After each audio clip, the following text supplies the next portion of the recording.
వ్యాఖ్యాత retired teacher Naga Reddy sir గారికి, అలాగే రామచంద్ర సార్ గారికి, ఇన్ఛార్జ్ ప్రిన్సిపల్ కిరణ్ రెడ్డి గారికి, అలాగే అందరికీ కూడా శుభ సాయంకాలం శుభాకాంక్షలు. మీరంతా ఎంత సైలెంట్గా ఉన్నారో అంత మీకు ఉపయోగపడుతుంది. మీ అందరికీ తెలుసు, ఎగ్జామ్స్ అంటే కొంతమంది భయపడుతుంటారు, అందరూ కాదు కొంతమంది. ఆ కొంతమందికి ఇది చాలా ఉపయోగపడుతుంది. ఎగ్జామ్స్ భయపడలేని వాళ్ళకు ఇంకా ఎట్లా ఉండాలి, ఇంకా ఎట్లా ప్రిపేర్ కావాలి, మర్చిపోయేది కూడా ఎట్లా జ్ఞాపకం పెట్టుకోవాలనే దాని మీద మీరు ఇంకొంచెం ఇంప్రూవ్మెంట్ వరకు పనికొస్తారు. అందరికీ ఉపయోగపడే కార్యక్రమం. మరి ఈ అవకాశం ఇచ్చిన మేడం గారు ఈరోజు మీకు మీరందరూ కూడా సద్వినియోగం చేసుకోవాలి, సద్వినియోగం చేసుకుంటారని కూడా ఆశిస్తున్నాను. మీరు ఎక్కడ ఎలాంటి డిస్టర్బెన్స్ లేకోకుండా ఎంత బాగా వింటారో మీ అందరికీ అట్లా జీవితంలో ఎట్లా పైకి ఎదగాలి. ఈ రోజుతో అయిపోలేదు కదా మన జీవితం, ఇంకా చాలా ఉంది. ఆ జీవితంలో ఈ చదువు గురించే కాదు, చదువు మీదతో పాటు జీవితంలో ఎలా పైకి ఎదగాలి, ఎలా ఉండాలి అనే దాని మీద కూడా సారు మీకు చాలా వివరంగా చెప్పడం జరుగుతుంది. కాబట్టి మీరందరూ జాగ్రత్తగా విని ఈ అవకాశాలు సద్వినియోగం చేసుకుంటారని కూడా కోరుకుంటున్నాను.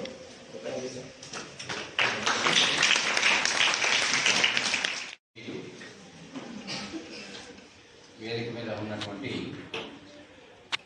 కళాశాల ఇన్ఛార్జ్ ప్రిన్సిపల్ త్రివేణి మేడం గారికి, మరి సార్ ఈరోజుకి స్నేహిత రాజు గారికి అందరికీ నమస్కారాలు.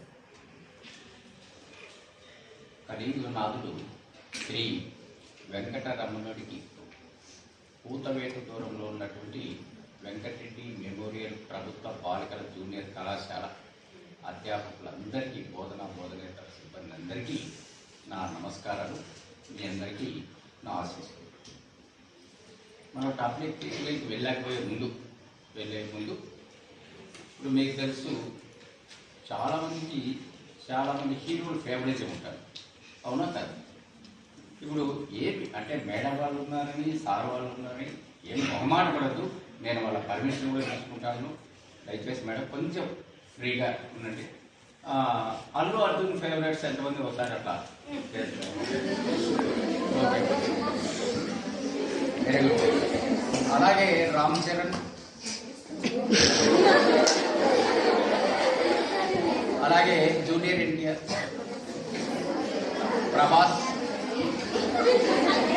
Very good. ఎందుకు అడుగుతానంటే మీ అందరికీ ఈ మధ్య కాలంలోనే చాలామందికి ఏ జ్వరమో జలుబో చేసి ఉండొచ్చు, అవునా కదా? చేసిన వాళ్ళు చేతులు ఎత్తండి. జ్వరం వచ్చిందని, అనారోగ్య పరిస్థితులు ఎదుర్కొంటారు. ఓకేనా? Okay, right. మీకు బాగా వినాలమ్మా, బాగా వినాలి. మీకు ఈ జ్వరం వచ్చినప్పుడు నాకెందుకంటే ఆ మెడికల్ షాప్ దగ్గర ఈ హీరోలు కొంతమంది కనపడినట్టు నాకు, అంటే ప్రభాసు, రామ్ చరణ్. ఏమంటే మా అభిమానులకు జ్వరం వచ్చింది, టాబ్లెట్స్ బహుశా మీ అందరికీ అందే ఉంటాయి, అవునా? తెచ్చారా? అలాగే మీ బర్త్డే అని కొంత బట్టల షాపులు ఉంటారు, మీకు బట్టలు తీసుకొచ్చారు కదా. ముందు చేతులు ఎత్తిన వాళ్ళు ఇప్పుడు చెప్పాలమ్మా, మీరు తెచ్చారా లేదా? కాలేజీ చేతులు కొత్త బట్టలు కూడా తీసుకొస్తాము, కొంతమంది కనబడ్డారు. తెచ్చారా? మీరు ఎక్కడైనా టూర్కి వెళ్ళాలంటే డబ్బులు ఇవ్వడానికి అదే పనికి వచ్చారు వాళ్ళు, రాలేదు? ఇవ్వలేదా? మరి ఎన్ని ఎవరు ఇస్తారు? మరి ఎవరు హీరోస్? మన హీరోస్ గట్టిగా క్లాప్స్.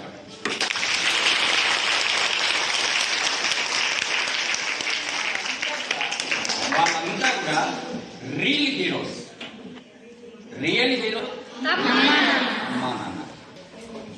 అమ్మా నాన్నకు మనకు ఒక అనుబంధం ఉంది. ఏ అనుబంధం అంటే గాలిపటానికి దారానికి ఎలాంటి అనుబంధం ఉంటుందో అలా.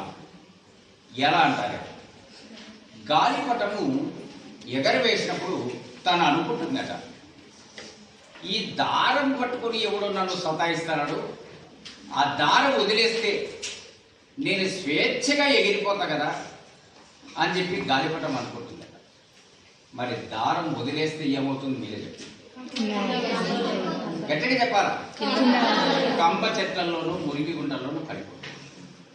అలాగే మీరందరూ ఏమనుకుంటారు? ఇప్పుడు ఇంట్లో అమ్మా నాన్న మాటను చాలాసార్లు వ్యతిరేకిస్తారు.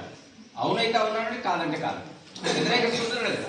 అంటే ఈ టైంలో ఎట్లుందంటే, ఈ టీనేజ్ టైంలో మనం ఫ్రెండ్స్ మాటలు ప్రభావితం చేస్తాయి, సమాజంలో వేరే వేరే వాళ్ళంతా ప్రభావితం చేస్తూ ఉంటారు.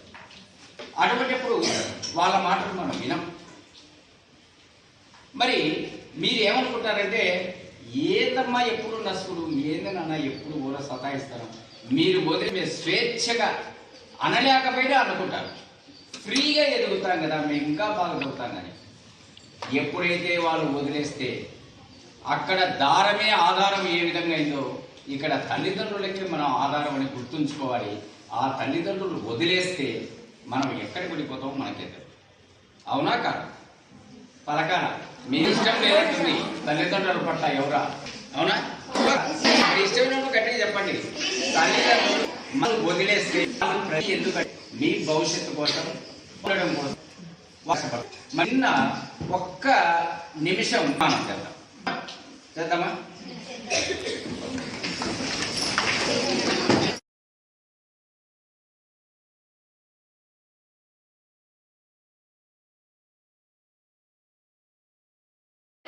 భవిష్యత్తులో ఇంతవరకు ఫలానా వారి కూతురని మేము చెప్పుకునేవాళ్ళం. ఇక మీదట మీరు మా తల్లిదండ్రులు మేడం వాళ్ళ ఫాదర్ అని చెప్పే విధంగా మేము ఉన్నత స్థాయికి ఎదుగుతామని, క్షేమాలు బాగా చూసుకుంటామని ప్రమాణం చేస్తున్నాము. ఓకేనా? అంటే ఇంతవరకు మనం ఏంటంటే, ఎవరమ్మా నువ్వు అంటే ఒక ఉదాహరణ పెట్టకు. ఎవరి బాబు? నాన్న పేరు చెప్పు. ఇస్మాయిల్ కూతురు అని చెప్పేది. ఇక మీద ఏం చెప్పుకోవాలి? మీ పేరేం పేరు? అఖిల వాళ్ళ ఫాదర్ అని చెప్పుకోవాలి. అర్థమైందా? ఎక్కడ ఏ ఆఫీస్ పోయినా కూడా అరే అఖిల మేడం వాళ్ళ ఫాదర్ వచ్చినాడు అని గౌరవించాలి. అవునా కాదు? ఆ స్థాయికి మనం ఎదగలేమా? ఓకే, చూడండి. ప్రస్తుత టాపిక్ వచ్చినట్లయితే పబ్లిక్ పరీక్షలు. అసలు అన్ని పరీక్షలు రాశాం కదా, దీని పబ్లిక్ చేయాలని ఎందుకంటారంటే పబ్లిక్ అంతా మనం అడుగుతారు కాబట్టి. అవునా కదా? పోయినప్పటి నుంచి ఎట్లా రాసినావు? బాగా అన్ని మార్కులు వస్తాయా? బాగా జరిగినాయా? ఎట్లా ఇలా మనకు వచ్చే ప్రశ్నలు అన్ని వచ్చేది ఈ పబ్లిక్ పరీక్షలకే. అందువలన తెలియకుండానే ఒక ఒత్తిడి పెరుగుతూ ఉంది. అవునా? ఎందుకంటే ఇంట్లో అమ్మ నాన్న వాళ్ళు అడుగుతారు, మన ఫ్రెండ్స్ అడుగుతారు, లేదంటే మన బంధువులు అడుగుతారు. అర్థమైందా? అందరు అడుగుతారు కాబట్టి అనుకోకుండానే మనలో ఒక ఒత్తిడి అనేటువంటిది పెరుగుతుంది. ఒత్తిడి మంచిదే, అయితే శృతి మించిన ఒత్తిడి మంచిది కాదు. అస్సలు పరీక్షలు అంటే భయమే లేకుండా ఉండడం అనేది కాదు. ఎస్, ఇది ఏమి కాదు. పరీక్షలు అంటే ఏముంది? ఒక మెట్టు ఎక్కడానికి ఒక చిన్నపాటి పరీక్ష అంతే. ఇది ఏమో అద్భుతాలు జరుగుతాయేమో, లేదంటే మనం ఏదో అగాధంలో పడిపోతామో, మనం ఎప్పుడు కూడా దీని గురించి అంత ఎక్కువ సీరియస్నెస్గా ఆలోచించాల్సిన అవసరం లేదు. అలాగని కంప్లీట్గా ఇంకా పుస్తకాలన్నీ మూసేసి మనం చదవాల్సిన పని లేదు, ఆడ ఏదో జరుగుతాయంట ఇలాంటివన్నీ ఏం ఆసక్తి పెట్టుకోకుండా మనం చదివే విధానంలో టెక్నికల్గా మనం ఏ విధంగా చదవాలి అంటే, రోజు 1 అవర్ చదివితే ఒక 10 నిమిషాలు విశ్రాంతి తీసుకోవాలి.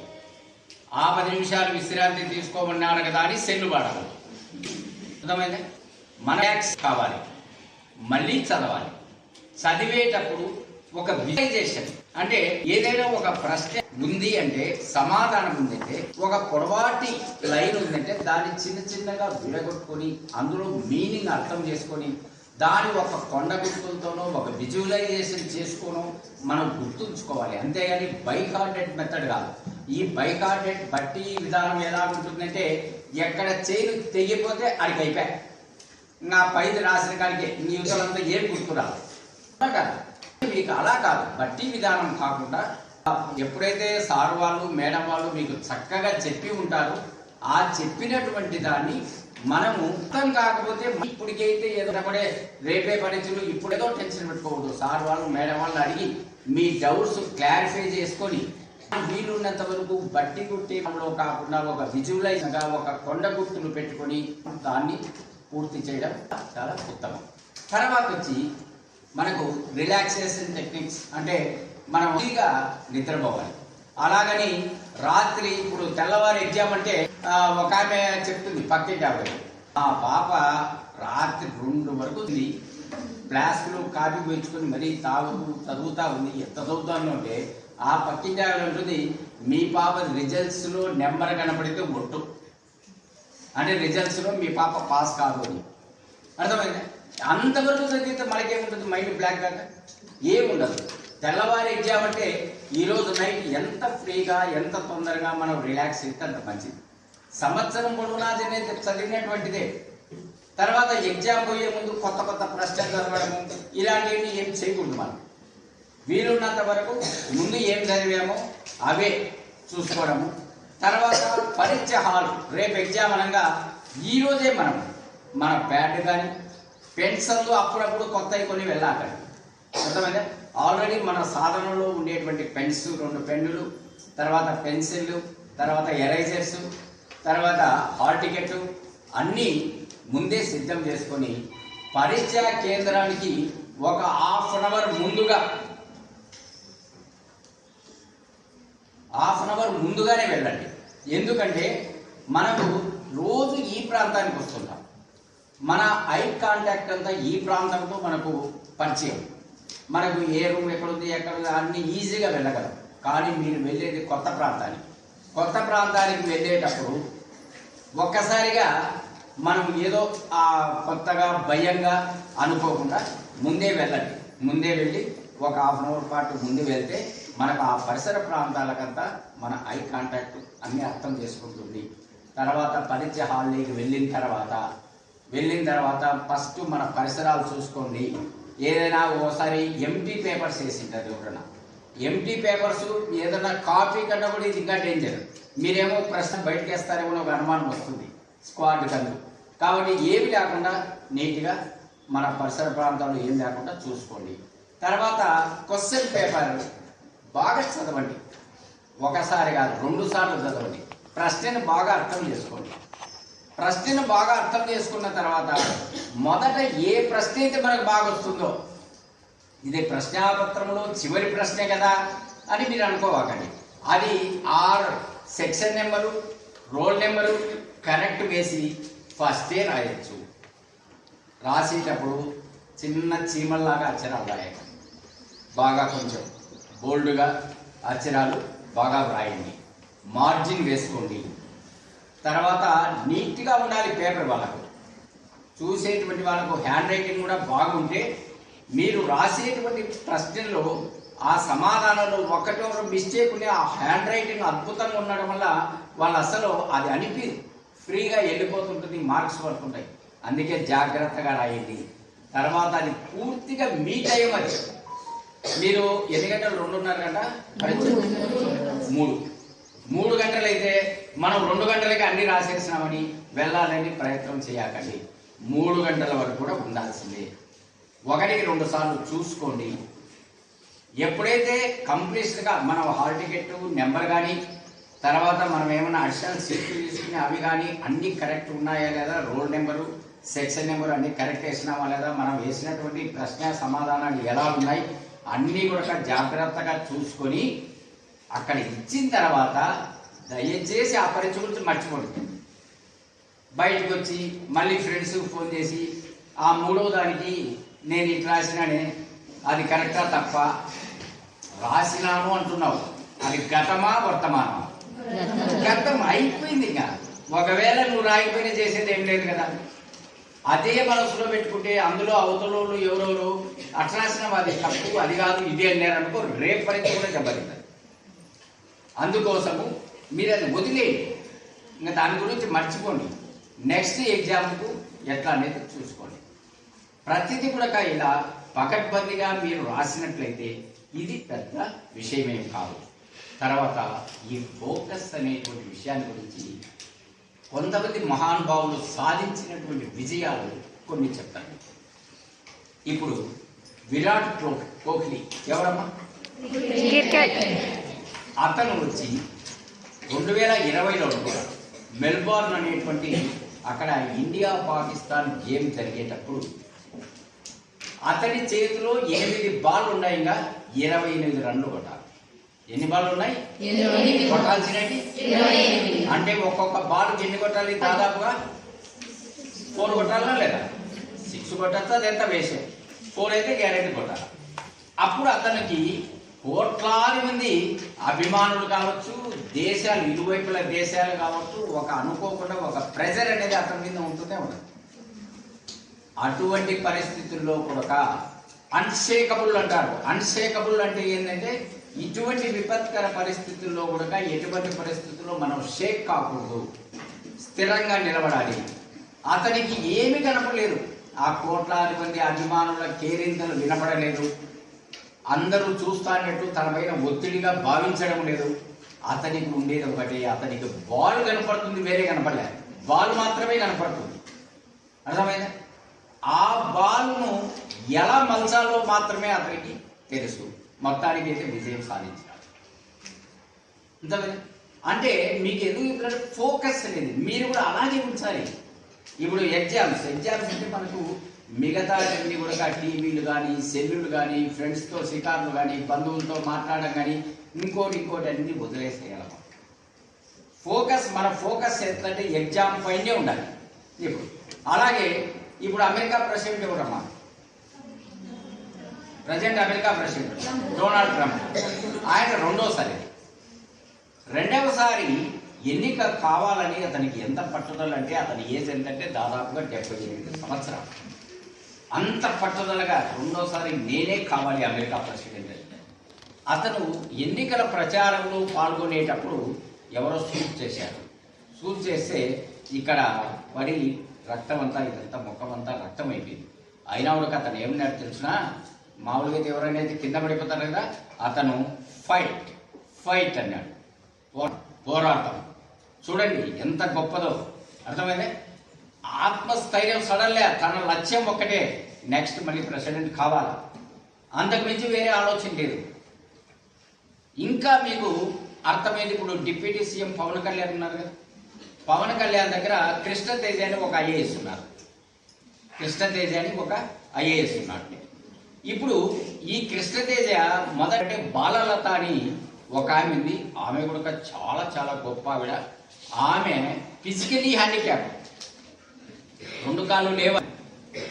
మొదట 7వ తరగతి ఆ ప్రాంతంలో ఆమెకు సోషల్ వాళ్ళ నాన్న వాళ్ళు వీల్ చైర్లో తీసుకుపోయేవాళ్ళు బడికి. 25 మార్కులు వచ్చినాయని చెప్పి ఆ పాఠశాల హెడ్ మాస్టర్ ప్రేయర్లో అందరికన్నా లీస్ట్ మార్క్స్ బాలలతకు వచ్చినాయి, మన పాఠశాలకు ఈమెతో చెడ్డ పేరు వచ్చిందని చెప్పి ఆమె పరిస్థితి ఏంటంటే, ఉదయం లేచి ఆమె మనసుకు దిగాలనే ఒక మంచి సపోర్ట్ కావాలి, స్నానానికి వెళ్ళాలనే ఒక మంచి సపోర్ట్ కావాలి.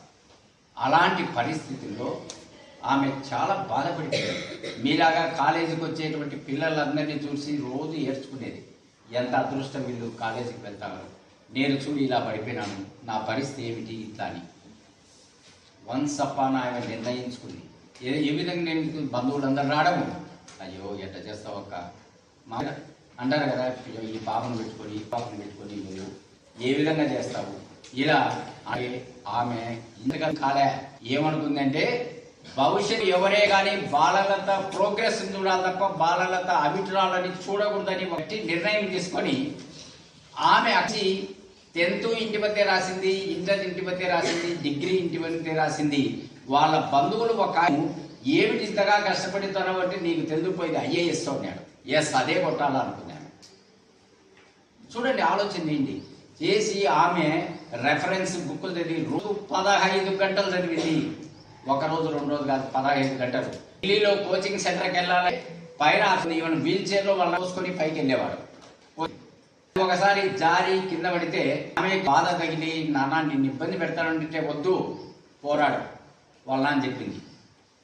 ఆమె ఆ విధంగా ఉన్నప్పుడు ట్రైన్లో ఇక్కడ ప్రిలిమినరీ ఫస్ట్ పాస్ అయింది, సంతోషమైంది. మెయిన్స్ పాస్ అయిపోయింది, అర్థమైందా, సంతోషమైంది. ఇంటర్వ్యూ ఢిల్లీకి వెళ్ళాలి, దాదాపుగా ట్రైన్లో 24 గంటలు చేయాలి. 24 గంటలు అలా వచ్చింది. ఆమె కొంచెం పాపం వాష్రూమ్కి పోవాలనేది కూడా ఆమెకు అనిపించడం, ఎందుకంటే భయం, లేస్తే కింద పడతానో పోలేనో ఎట్లా అని చెప్పి ఆమె అలాగే కూర్చొని ఇంటర్వ్యూకి హాజరయ్యి, ఇంటర్వ్యూలో ఆమె వాళ్ళ ఒకటే అనుకుంది, వస్తే వస్తుంది అన్నప్పుడు సారీ సార్ వాళ్ళు అడిగే ప్రశ్న, వాళ్ళు అడిగి అన్నీ చెప్పేసింది. ఆమె ఐఏఎస్ టాపర్ కనిపించింది. అర్థం,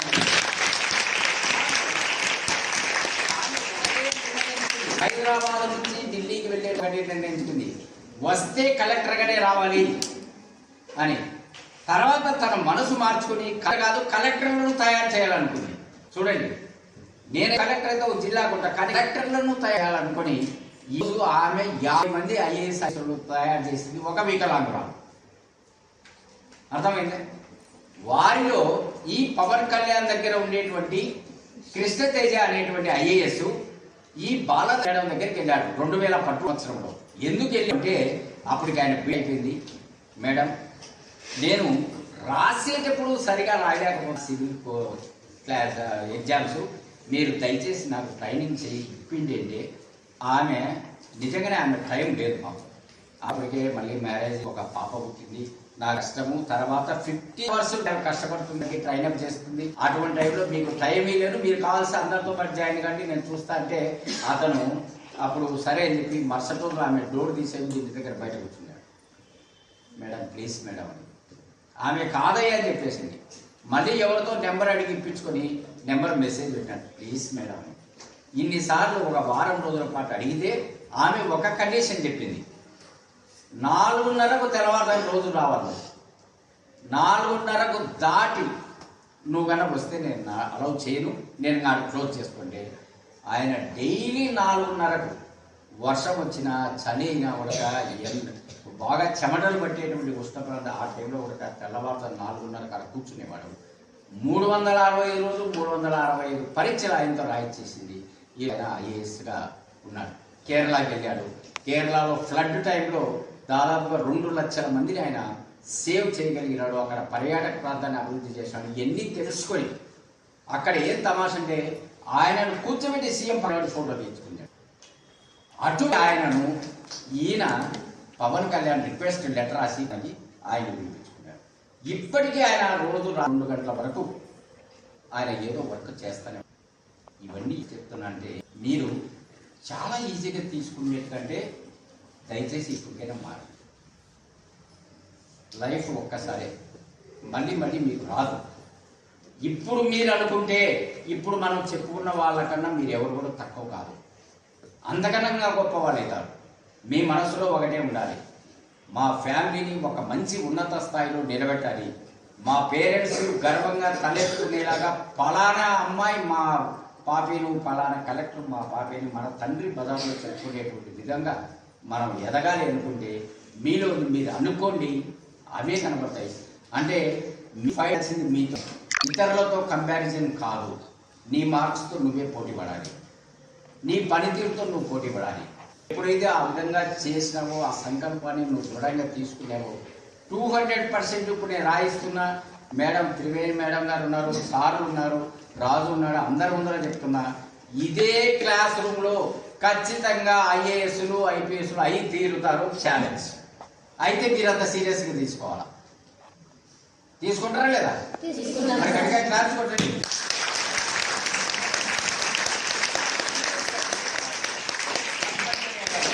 ఇంతవరకు ఎలా మనం ఉన్నామనేది పక్కన, ఇక మీదట ఎలా ఉండాలి అనేటువంటిది మీరు తెలుసుకోవాలి.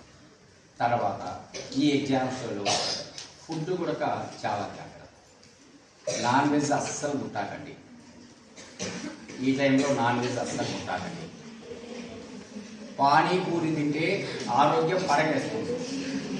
బింగో తింటే ఆరోగ్యం బీసుకుపోతారు, పిజ్జా తింటే ఆరోగ్యం ఫినిష్ అవుతారు, బర్గర్ తింటే ఆరోగ్యం బదలాయి అవుతారు, అదే కురుకురే తింటే ఆరోగ్యం కూలిపోతారు.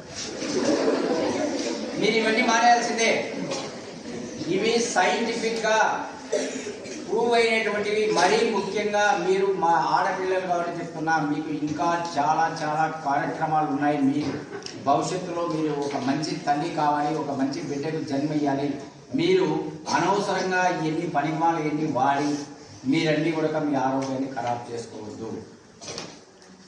ఈ టైంలో ముఖ్యంగా ఏదైనా ఫ్రూట్ సలాడ్స్ కానీ లైట్ ఫుడ్ కానీ ఏదైనా తీసుకోండి, కొబ్బరి నీళ్ళు తీసుకోండి. మళ్ళీ ఈరోజు బాగా రాసినారంటే ఈ పాప రాటని అందరికీ బిందు తాపుతుంది. అమ్మ ఒకటే మీరు గమనించండి.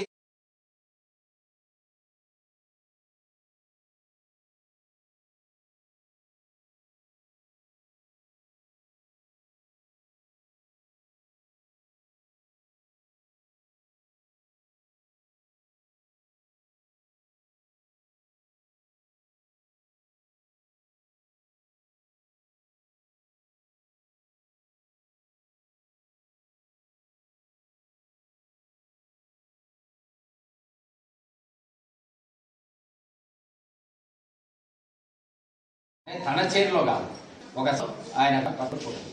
అంత గొప్ప యంగ్ మంచి ఆఫీసర్. అలాగే వాళ్ళు కూడా లక్ష్యం మీదనే పెట్టాలి, దైవం అనేది ఉండకూడదు.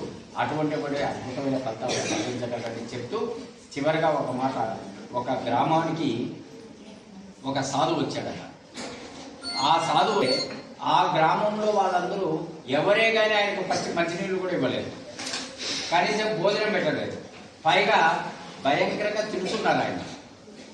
పనికిమాలు గడ్డం పెంచుకునేది, ఎన్ని వేసాలు వచ్చేది, సాధువులని ఇట్లా వచ్చేది, ఊర్ల మీద పడేది, నానా తిట్లు తిరుగుతున్నారు. ఊరు దాటేటప్పుడు ఆయన మీరు ఇక్కడే సుఖిగా ఉండండి అని ఆశీర్వదించి నెక్స్ట్ వేరే గ్రామానికి వెళ్ళారు. వేరే గ్రామం వెళ్తే అక్కడ వాళ్ళు రాచమర్యాదలు చేశారు. అంటే ఆ సాధువును కూర్చోబెట్టడము, ఆయనను పూర్ణాహుతి కుంభంతో అది తీసుకువెళ్ళడము, తర్వాత మంచి భోజనాలు ఏర్పాటు చేయడము, సత్కారాలు ఏర్పాటు చేయడము, అంతా కూడా ఆయనకు అంత అద్భుతంగా చేశాడు. చేస్తే బయటికి ఊరి బయటికి దాటుతూ వెళ్ళిపోతూ మీరంతా చల్లా చెల్లిపోతున్నారు. అప్పుడు వాళ్ళ శిష్యులు అడిగినారు, ఏంది స్వామి భయంకరంగా తిట్టినారు, వాళ్ళు నీళ్లు కూడా ఇవ్వమని, వాళ్ళనేమో అక్కడే ఉండమంటే వీళ్ళనేమో చల్లా చెదురు కమ్మని ఆశీర్వదిస్తూ అయితే అప్పుడు ఆయన చెప్పినాడు, ఆ పనికిమాలోళ్ళు ఆడికే పరిమితం అయితే మంచిది. మంచి వాళ్ళు అలా కాదు, దేశం నలుమూలలో వెళ్ళాలి, అంతలకల వాళ్ళ మంచితనాన్ని చూపాలి, ఇంకా కొంతమంది మంచి వాళ్ళని తయారు చేయాలి. ఆ విధంగా ఈ వెంకటరెడ్డి మెమోరియల్ జూనియర్ కళాశాల బాలికలందరూ కూడా చాలా చెరుగైపోవాలి. మంచి మంచి స్థానాల్లో దశ దిశలా మీరే ఉండాలి. అక్కడ మీరు మంచి మంచి డెవలప్మెంట్ చేస్తూ మంచితనంతో మరింత మందిని మార్చేందుకు మీరు ప్రయత్నం చేయాలని ఆశిస్తూ ఆకాంక్షిస్తూ ఆలోచిస్తూ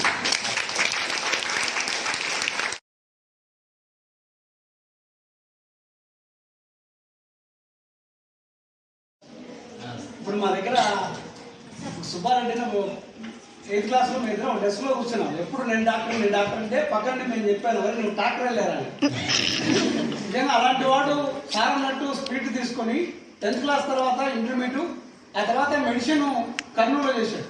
ఫ్రీ సీట్ వచ్చింది. ఆ తర్వాత చెప్పినాడు, ఒకసారి కాలేజ్ మీటింగ్ అందరిని పిలిపించి స్కూల్లో మీరందరూ నేను డాక్టర్ అన్నారా, నేను డాక్టర్ అనుకున్నా అంటే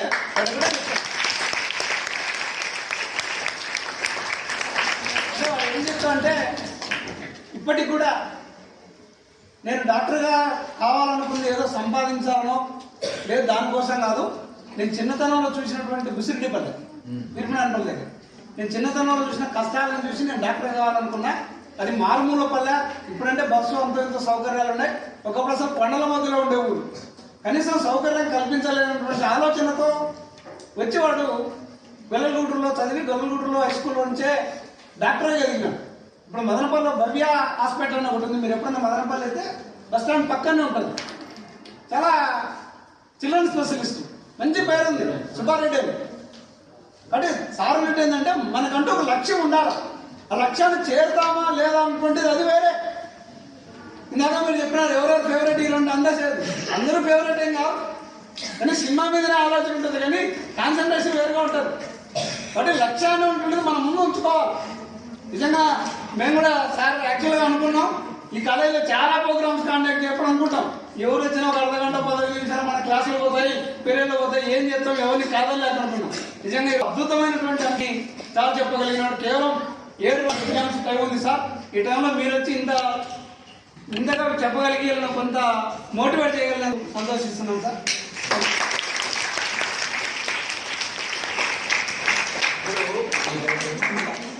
సునీతను స్ఫూర్తిగా తీసుకొని ఇంకా 5 మంది రావాలి.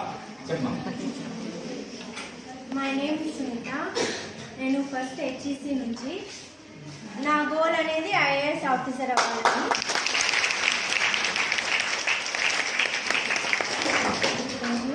ఎందుకంటే అది మా అమ్మ నాన్న కోరిక. ఎప్పటి నుంచో వాళ్ళు నన్ను IAS ఆఫీసర్గా చూడాలనుకుంటున్నారు.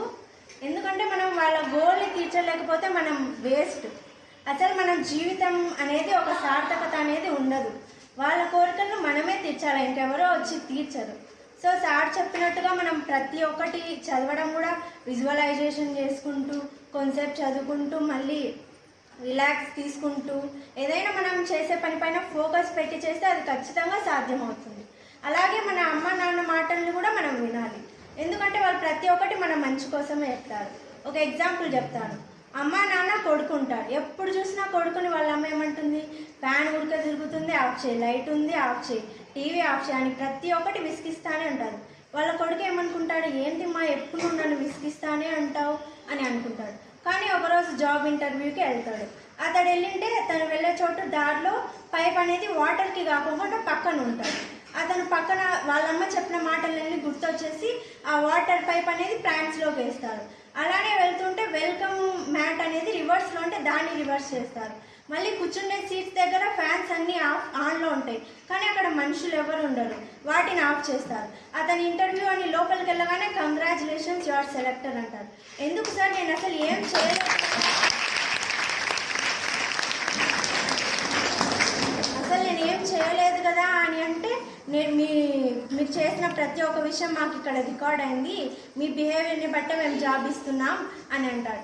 అతడు ఇంటికి వెళ్ళినాక అప్పుడు అనుకుంటాడు, మా అమ్మ నాన్న చెప్పేది అంతా మన మంచి గురించే, సో వాళ్ళ మాటని మనం ఎప్పుడు తీసివేయకూడదు అని అనుకుంటాడు.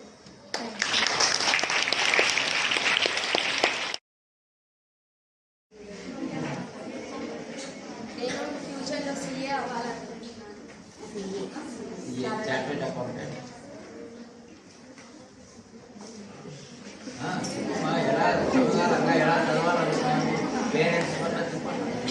నేను CA చదువుతాను నాన్న అన్నప్పుడు మా నాన్న అసలు ఏం ఆలోచించలేదు. నేను చదువుతానన్న నమ్మకం మా నాన్న ఉంది. నేను ఎంత ఖర్చైనా నేను చదివిస్తాను, చదవాల్సిందే అని మా నాన్న చెప్పినాను నాకు. ఆ ధైర్యంతోనే నేను చదువుతానని నాకు నమ్మకం వచ్చింది ఎక్కువగా.